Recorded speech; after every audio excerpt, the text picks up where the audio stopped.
All right, let's settle this debate. Who's your favorite of the big three? Mmm. Well, everyone's always debating LeBron or Jordan, but for me, give me Iguodala. I'm talking about Amex, Chase, or Capital One. What are you talking about? Oh, I was talking about basketball. I want Iguodala. Stop wasting money on that dumb shit and instead put it in investment. I know it's tempting to spend it and be broke again. Welcome back to the channel, guys. I'm your bro, Ryan. And I'm your bro, Taylor. And as you can see in today's video, we're talking about the big three intro to travel credit cards. We're talking about the Capital One Venture, we're talking about the Chase Sapphire, and we're talking about the Amex Gold. Taylor's got one of those, I've got one of those. Maybe you'll find out in this video which is which. But we got a lot of detail to go through and a lot of information, so let's jump right into it. Alright, I didn't want to keep you guys waiting anymore. Starting off with one that I actually have myself, the Amex Gold. This one does have the highest annual fee on the list of $325. Alright, if we're already giving away which card we have, I'll go next. Next on the list, the Sapphire Preferred has an annual fee of only $95. And rounding out the list is the Capital One Venture that also has an annual fee of $95. And let us know in the comments which one of us you think should get the Capital One next, and then give a review on it. And for ease of tracking, you can see all this on screen, but some simple math shows that the Amex is nearly 3.5 times more expensive in regards to its annual fee. So let's see if that's actually worth it. Starting with the intro bonus, the Amex Gold offers 100,000 points if you spend $6,000 in the first 6 months. So that equates to you need to spend about $1,000 each month. Then looking at the Sapphire Preferred, the intro bonus is 75,000 points for spending $5,000 in 3 months. That equates to about $1,700 a month. And lastly, the Capital One Venture, very similar. The intro bonus is 75,000 points if you spend $4,000 in 3 months, which equates to about $1,300 a month. So as you guys can kind of see here, Amex just outpaces the other cards. You spend on average less a month and come out in the end with more points. Running right into what kind of rewards these cards offer, the Amex Gold offers 4 times points on dining, while the Chase only offers 3 times points, and the Capital One only offers 2 times points. So as you can see here, the Amex is at least 27% more efficient when it comes to points back on food. On top of that, the Amex Gold also offers 4 times points on groceries, which far outpaces the other ones because Chase only offers 1 times points on in-store purchases. They do offer 3 times points on online groceries, but that's just not as commonly used, of course. And the Capital One offers 2 times points on groceries. So in the end, again, the Amex kind of outpaces the other ones, and unfortunately, the Chase falls short in this category just because it only offers 3% back on online specific purchases for groceries. Now looking at a big category for a lot of people when they look at these specific cards is the travel category. So Amex Gold offers 3 times point on flights, but then 2 times on all other travel through Amex portal. Chase, on the other hand, offers 5 times point on all travel through the portal and 2 times points on all travel period. Slight bias, but that's pretty good. Capital One, on the other hand, offers 5 times points on hotels and rental car through the Capital One portal, and then 2 times points on flights and all other travel. So honestly, this one's hard to pick a winner. It just depends on how you like to travel, which portal you like to use. But me personally, I actually very much enjoy the Chase portal, so I get a lot of my travel 5 times points. Now looking at some of the travel protections. For rental cars, the Amex is second tier insurance, and Amex also offers baggage protection if it's lost, damaged, or stolen. The Sapphire Preferred, on the other hand, has primary rental car insurance, and for many of you that don't know, the way that works is if it's primary and you get into an accident or something like that, then they will cover it first, versus secondary, your normal car insurance is up, then the secondary insurance will kick in. So this is extremely rare to see a card at this low of an annual fee covering primary rental car insurance.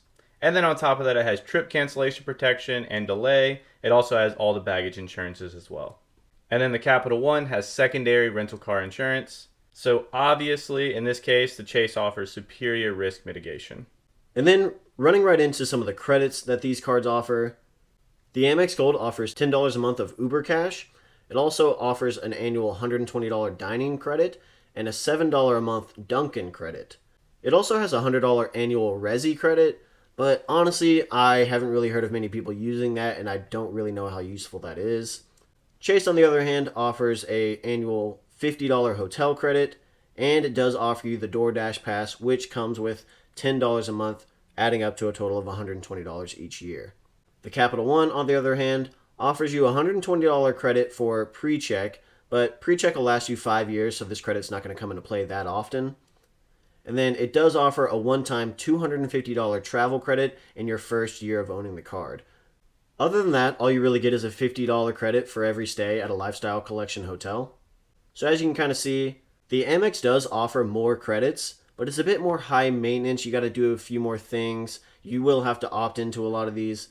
So a lot of people actually regard Chase's credits here as a bit superior just because that $50 hotel credit is very easy to come by, and the DoorDash Pass and $10 a month is very useful. This final category that we wanted to compare these three cards is a bit up for interpretation. I mean, some people just really like certain travel partners over others, but Amex is generally regarded as having very good partners, the most notable being places like Delta, Virgin Airways, Hilton, and Marriott. On the flip side, Chase also offers very elite level partners in Hyatt, Southwest, and United Airlines.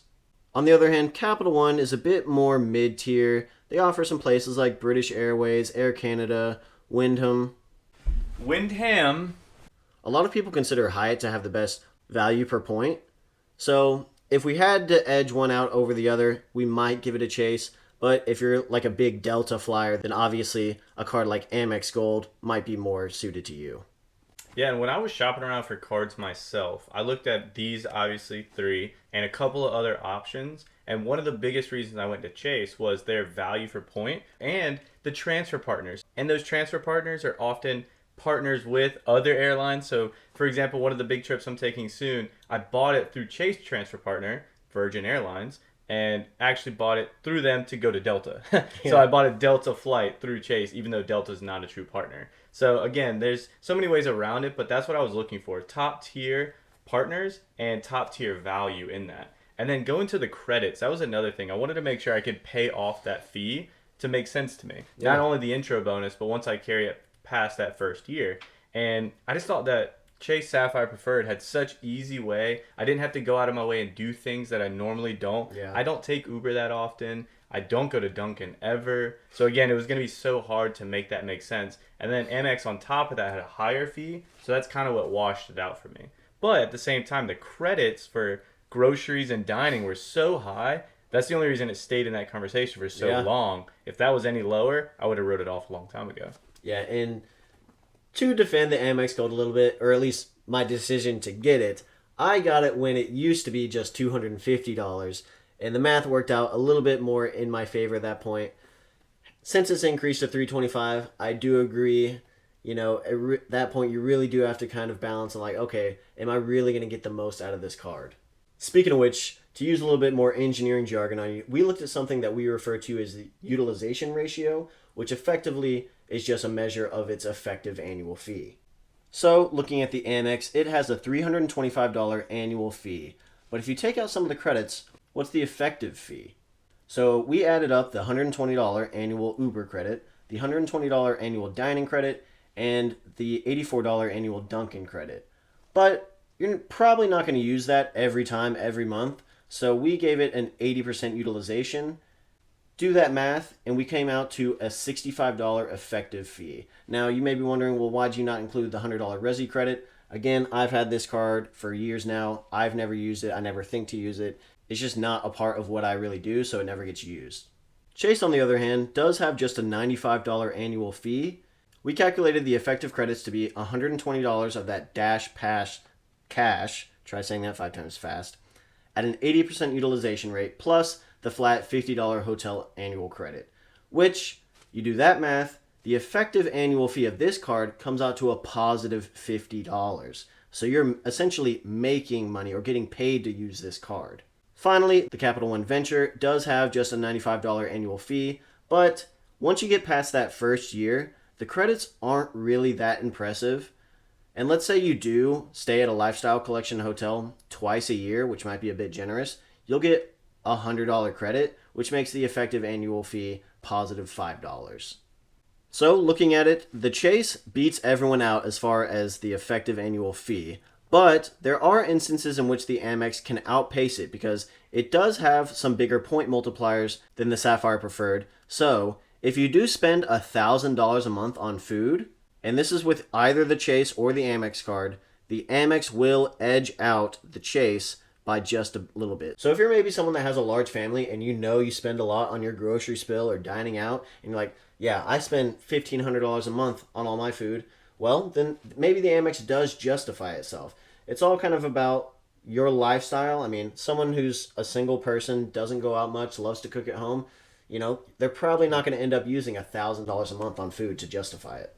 But again, even that, making that fee make sense, like I referenced earlier, and like we just showed, it had to be easy for me. It had to fit within my lifestyle. I go to a hotel at least once a year just for this or that vacation, or to go stay with friends and their house is overflowing, so we just stay at a hotel, something like that. So I get that $50 credit like it's nothing. And the DoorDash pass is automatically added, which gives you no delivery fees, and it gives you 5 or 10% back plus the credit of $10. Again, not that I use DoorDash hardly ever, but it's still, that in itself is like $120 a year. So I feel like it was so easy to make that work versus I have to go out of my way and make those fees make sense. If that is what your normal life is, if you're in college using Uber all the time, eating out all the time, I bet that Amex does rack up a lot of points and cover itself. So it just has to fit in your lifestyle. Yeah, I mean, hey, I'm a bigger fan of donuts than Ryan is. So that Dunkin' credit does come into play for me. So obviously this whole video, we've been talking this card is better than this card for this reason. And all the different categories we can think of. But potentially, hear me out, the optimal is to have all three.